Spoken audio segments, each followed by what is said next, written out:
Hello guys, welcome to Shobha Naidu channel. ఈరోజు post వచ్చేసరికి కేంద్రీయ విజయవాడ అప్లికేషన్. ఇది నవంబర్ 14th అనేది రిలీజ్ అయింది. డెడ్ లైన్ వచ్చేసరికి December 4. టోటల్ వేకెన్సీ వచ్చేసరికి 9156 పోస్టులు అనేవి ఉన్నాయి టీచింగ్ అండ్ నాన్ టీచింగ్లో. టీచింగ్లోకి వచ్చేసరికి 7444 ఉన్నాయి. నాన్ టీచింగ్లోకి వచ్చేసరికి 1712 పోస్టులు మాత్రమే ఉన్నాయి. వెబ్సైట్ వచ్చేసరికి చూడండి, ఈ వెబ్సైట్ ద్వారా పీజీటీ టీజీటీ ఈ పోస్టులన్నీ ఉన్నాయి. నేను లాంగ్ వీడియో అనేది చేశాను, బ్రీఫ్గా కావాలంటే చెక్ చేయండి. ఎగ్జామ్ ప్యాటర్న్ అనేది రిటర్న్ ఎగ్జామ్ ద్వారా 70%, డెమో టీచింగ్ ద్వారా 15%, ఇంటర్వ్యూ ద్వారా 15% అనేవి మార్క్స్ అనేవి. శాలరీ వచ్చేసరికి పేపర్ 1 స్కిల్ టెస్ట్ స్పెసిఫిక్ పోస్టులు అనేవి, పేపర్ 2 వచ్చేసరికి సబ్జెక్ట్ నాలెడ్జ్ శాలరీస్. పేపర్ 1 చూడండి, 100 క్వశ్చన్స్ ఉంటాయి, 300 మార్క్స్, 120 minutes.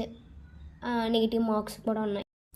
టైర్ 2లోకి వచ్చేసరికి సబ్జెక్ట్ రిలేటెడ్ కాబట్టి 70 questions 100 marks, 0.25 minus marks, total 70 questions 100 marks అనమాట. ఇది వచ్చేసరికి సిలబస్ అన్నమాట. ఇంగ్లీష్లో కానీ హిందీలో కానీ చూడండి ఒకసారి జాగ్రత్తగా. మీకు కనుక లాంగ్ వీడియో కావాలి అనుకుంటే డిస్క్రిప్షన్లో లింక్ పెడతాను, చెక్ చేయండి. లేకపోతే నా ఛానల్లో లింక్ ఉంటుంది, చెక్ చేయండి. Thank you for watching this video.